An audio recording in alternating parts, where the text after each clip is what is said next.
Hello everyone. Today in this video we are going to discuss few red flags that we see when we are onboarding a shell company. During onboarding we face multiple type of companies, entities, individual, non-individual, SPVs and branches, and while doing onboarding we see multiple red flags. Shell company is one of the very important SPV which is being used for money laundering as well as investment purpose. So let's see what are the red flags one can identify when they are onboarding shell companies. This is going to be helpful in your case study as well as in your AML interviews. The first red flag is opaque ownership. What does mean is that the ownership which we can see for a particular entity or a non-individual is just for showcase. It is a rent a boss nominee or rent a boss owner. The actual owner is hidden. Second type of red flag is ritual address or ghost address. What does it mean? That the person or the entity which is mentioned in the documentation, the address which is mentioned in the documentation for the entity is not a valid address. Even though it's a valid address, no office, no physical existence of the office exists, only a address exists. Third, business mismatch. Suppose a entity has been onboarded and the entity activities doesn't match with the owner or the beneficiary owner background. It doesn't makes any economic sense. The LOB doesn't matches the customer profile. Fourth type of red flag is that um, the shell company which has been created have a history, but that history doesn't seems to be accurate, doesn't have a meaning. Aged or ready-made entities can be told in that case. And last, suppose we find an entity like zero digital trail. What does it mean is that suppose we find an entity which is having profit over the period of years, is having history as well, but don't have any social media or online existence. It creates a suspicion that a company which has a good turnover, has clients all over the world, don't have a social presence is a kind of a red flag. So these five kind of red flags we can see while onboarding a shell company. If we see this kind of alerts while onboarding a shell company, then we need to escalate the case. But before going ahead, we need to go and deep dive into each of the red flag along with examples. So before going ahead, let's have a basic knowledge what is shell company. So shell company is nothing but it is found in sea beaches or it is a petroleum company. The answer is no. It is not found in sea beaches or it is a petroleum company. It is a terminology which is used in anti-money laundering. So let's go to the proper answer. So shell company is a legal entity that exists only on paper. It has no significant operations like production of goods or manufacturing. It mainly stores money and conduct financial transaction.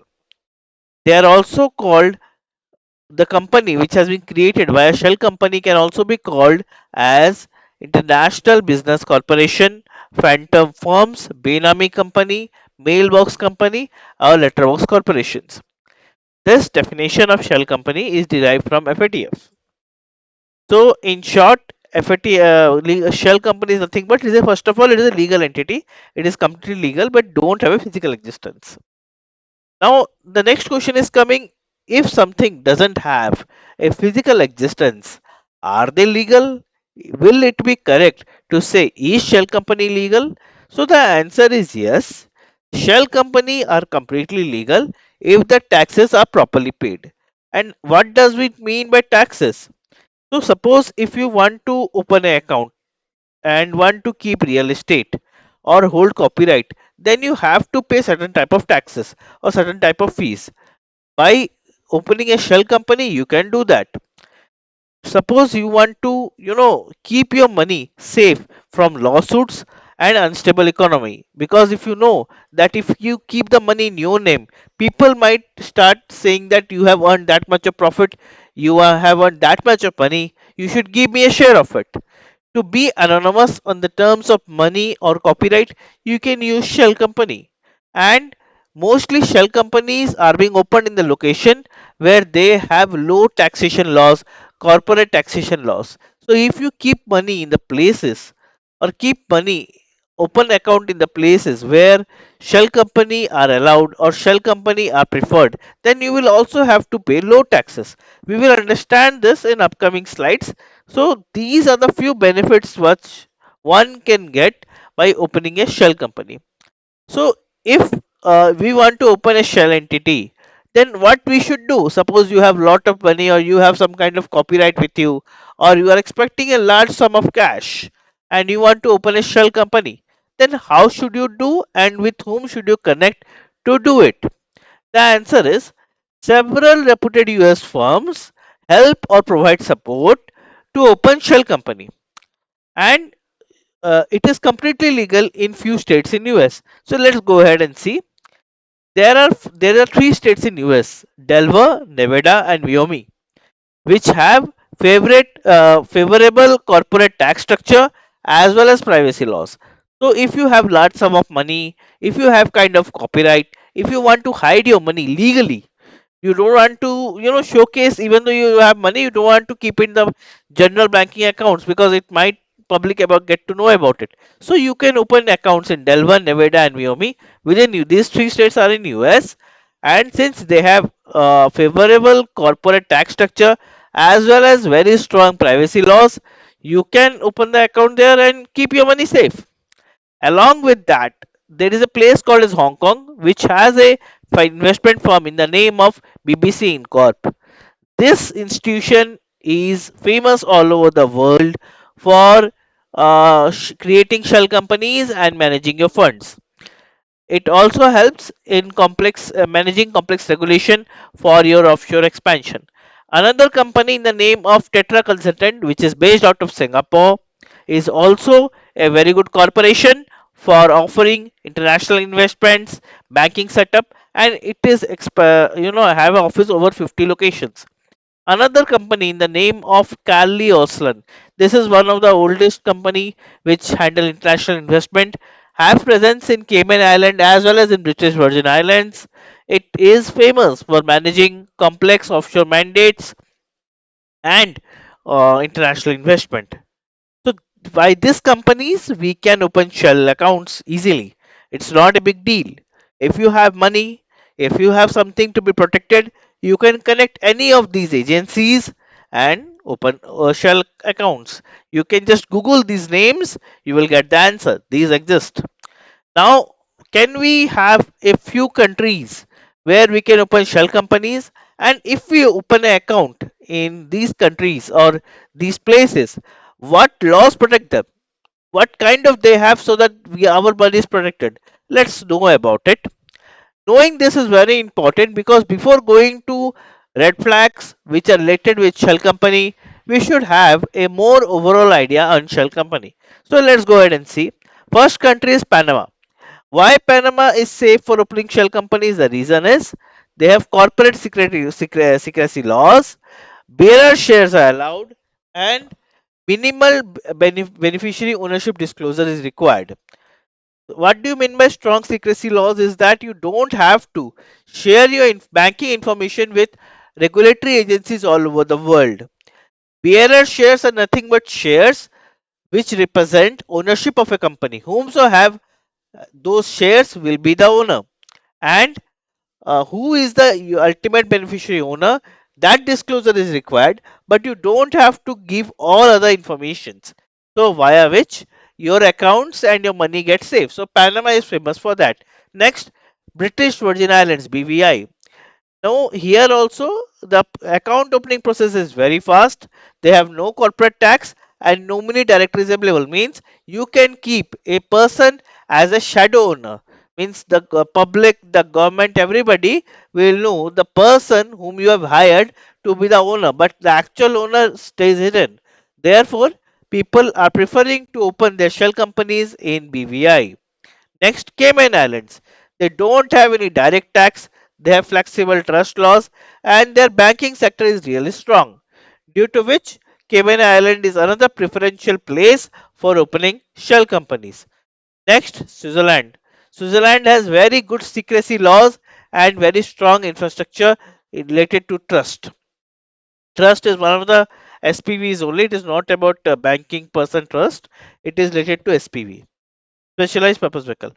Now, another state in the USA, Delaware, which has minimum disclosure ownership, minimum disclosure of owner laws, favorable corporate laws, and is incorporation, which make it favorable for opening shell companies. Another couple of states, Nevada and Wyoming, US, they are similar to Delaware. They have strong privacy laws, and the fees which they are taking is less. So we can say that opening a shell company is not a big deal. There are places all over the world where you can open, and the reason it is being opened is because you don't have to disclose who is the owner. The process is faster, the investment returns are good, and my money is safe. That is the reason. So opening shell companies doesn't mean always that you are doing something illegal. Coming to the next question, is shell companies are legal in US? If opening or operating shell companies is a crime, as we have seen, US government itself allows its three states to open shell companies. So it is completely legal in US. It is not a taboo that you cannot open a shell company. Now, whether doing transactions or being a party of a shell company is a crime or not, let's go and discuss. Coming to the answer that yes, shell companies are not at all illegal, they are completely legal entities. Only since it is the owner remain anonymous, the taxation structure is favorable. Therefore, these products are lucrative for people who want to, keep their illegal money or to launder money. Therefore, it seems to be attractive. Now, shell companies can be opened via registered agents by filing proper paperwork, and they are mostly set up in tax haven or in US state which are having privacy friendly laws like Delaware, Nevada, Wyoming. Now, whether the banking operations in shell companies are legal or justified or not, shell companies themselves are legal entities in US. Therefore, opening account and conducting financial transaction with those accounts is completely legal unless you have completely paid your taxes and it is properly registered. Only the issue occurs in shell companies when people try to use these accounts for illegal gains or for money laundering, such as if they are using this account for money laundering, then you are violating US patriotic laws and BSA. If we are using this account for tax evasion, then you are violating IAS rules. If you are, dealing these accounts with some entity, with some individual, with some companies which are sanctioned by OFAC, then you are violating OFAC rules. If you are trying to hide the actual owner of the company, they are violating FinCEN rules. Now, one question will arise in your mind that even though these are illegals like violation of OFAC, violation of US Patriotic Act, violation of BSA, violation of IRS rules, these are illegal. So, how shell companies are being justified? Shell companies are justified if if you use your own money, don't use your own money for taxation, use your own money for keeping it as anonymous, it's fine. But suppose you are taking bribe from somewhere, or you are taking profits which are illegal from some activity, and then trying to keep that money as a secret, or if you have earned something in certain state but you don't want to pay the taxes of that state, and you're transferring the money to Nevada or Delaware or Wyoming to save taxes, then in that cases the IRS clause come into play. Other than that, if your money which you have earned from which state you have paid the taxes just for anonymity, and further taxes you want to save and therefore you have shifting, then it's completely genuine, not a problem. Again, coming to the crime part or not, um, since BSA is there, Bank Secrecy Act is there, shell companies are considered to be very high risk. Next, since Patriotic Act is there, whether CIP and EDD are being followed while doing due diligence and onboarding for shell companies, that is also a very important act. Coming to FinCEN rules, bank must identify and verify the UBO Therefore, that also is very important clause while opening a shell account.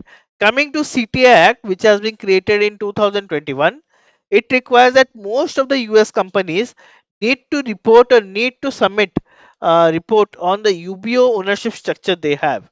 So these are the few rules which adherence makes you safe, but any not following these rules or not sharing the information create a problem for shell companies, and therefore they are being told that they are famous for money laundering activity.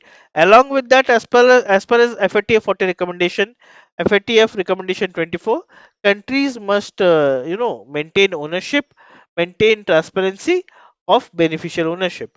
So this is one of the additional point which need to be maintained if we don't want to see shell companies as a tool which is being used by criminals. Let see an example for legal use of shell company in US. This is completely genuine examples. So a US based shell company can open bank account, purchase real estate or invest in securities. As long as the company is properly registered, they are paying taxes, disclosing their beneficial owner, they are completely genuine. Suppose a US tech firm open an office in Delaware. Delaware is famous for your shell companies. Okay. And with that company, the company holds some intellectual property, means IP rights. Why it is have opened the account in Delaware? Because they have reduced taxation laws. They have reduced tax exposure. And if they have paid the tax in Delaware and maintained the documentation properly, there is no problem. In US, if you are opening account in Delaware and paying lower taxes, that's absolutely fine.